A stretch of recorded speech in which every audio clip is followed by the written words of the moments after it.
easing yourself into camping. Camping is by far and bar none one of the more interesting things you can do in life. One moment you are at home, microwaving, showering, downloading, and the next, your sausage is on a dirty stick over a large fire that you had to build out of fallen tree branches protected by mosquitoes and other strange bugs.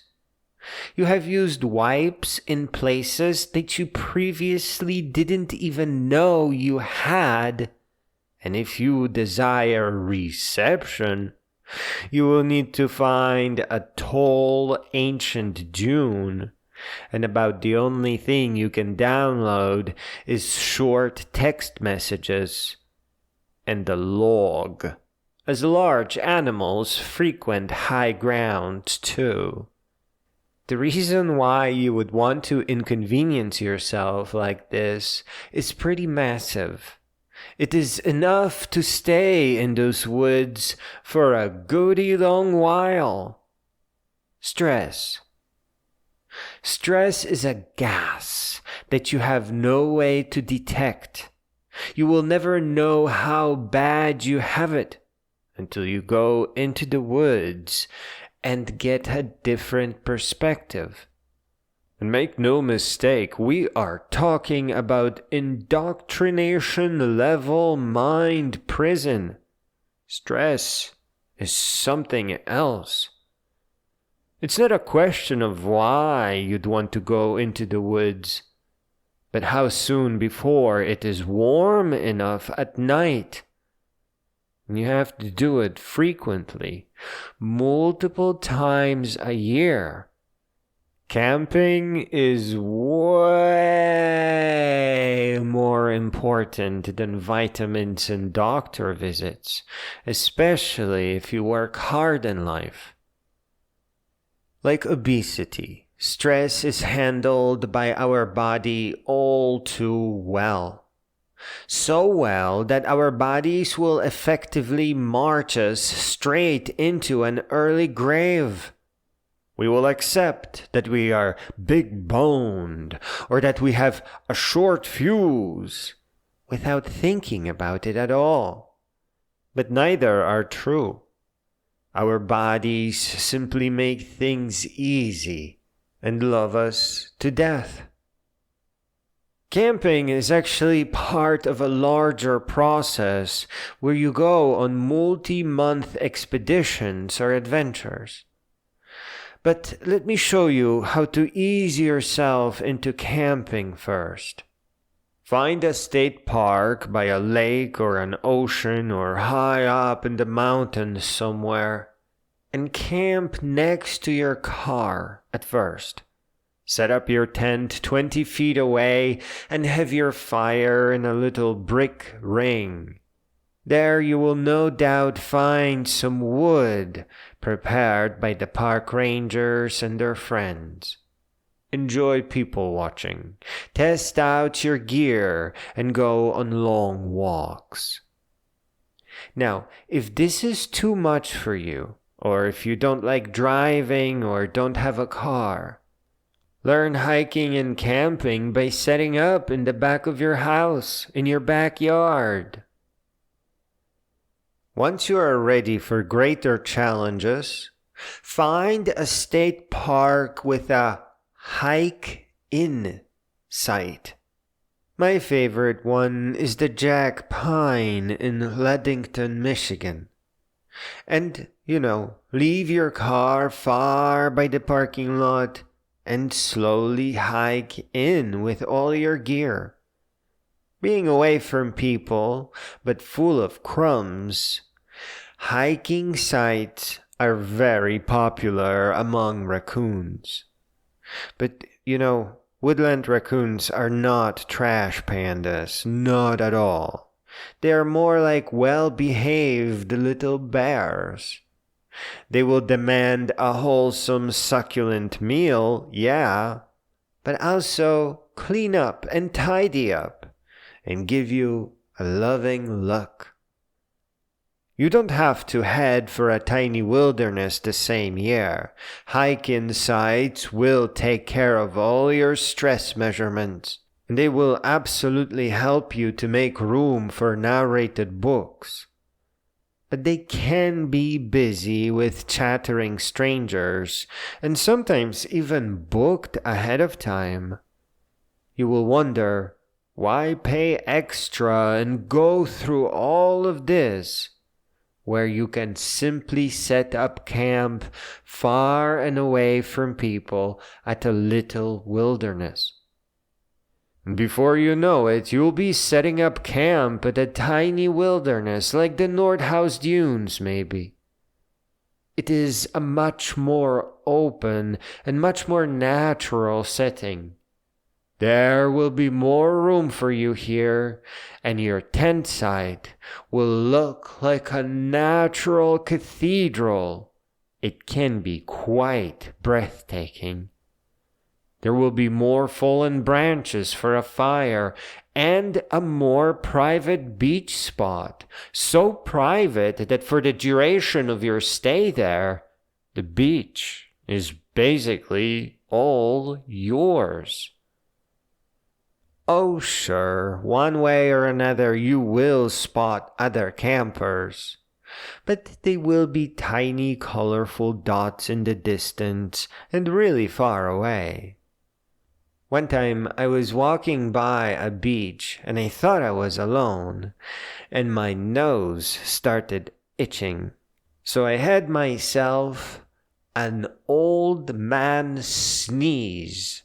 I fired away a big "Achoo-hee-haw!"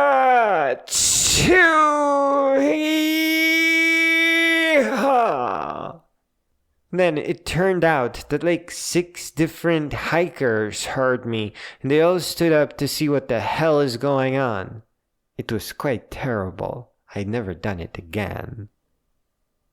So you won't feel isolated, but you will be alone. If at all possible, bring friends or a friend so that you are alone together. You will listen to your own books and stay in your own tent some distance apart. You can go hiking together and buddy up to gather wood. The woods are safe, but it is just better to go with someone. Perhaps someone quiet who also needs to test the level of stress that they are under. Camping is actually a really good introduction to hiking, and full-on hiking means that you pack each morning and walk 10 to 20 miles to your next camp. This act of moving does not just take your stress away, but returns all that was taken away from you. Your intellectual inheritance, for one. You need to carefully comprehend a very large number of books. And you can only achieve that on a long trail where you can carefully examine powerful narrated books. Reading on weekends is a crayon cartoon version of actually hearing and comprehending books. Here you go from chasing promotions to wondering about architecture of modern politics, how all the politicians in your country go through fads, and a lot of those fads are not really what people need. Science popularizer books will show you how meaningful education really works, that you need a lattice upon which you can affix all kinds of curiosities, that you can then pursue at your own pace and in a sequence that matches what you already know.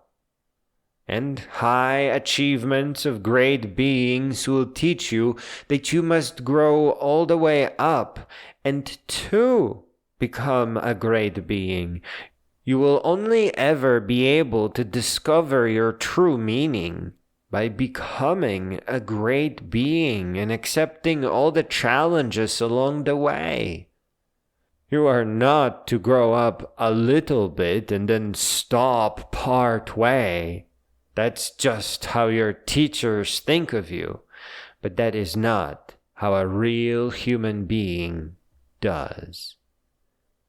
By not learning, by tolerating political inaction, the world will be forced to repeat mistakes of the previous centuries. Without broad education that hiking long trails will bestow upon you, you can only follow, never fully understand, and never really lead. You should know that there exist trails that require months and years to cross. The Triple Crown, for one, consists of 3 such long trails. The Appalachian in the east, the Pacific Crest in the west, and Continental Divide in the middle of United States. Finally, do not be scared. You should have no fear greater than not knowing about the world. And hiking long distances with wise narrated books playing in your ear is the most meaningful and enlightening education that you can ever hope for. As to the rest, that's just part of the adventure.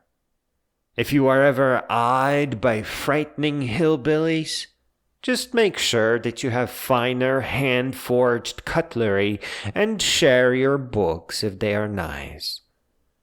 Bears can be easily taken down with nail clippers and some hairspray, or any kind of spray, and, bear spray is probably the best. But so as long as you are confidently racing at the bear with one in each hand, the bear will think there's something definitely wrong with you and probably run away.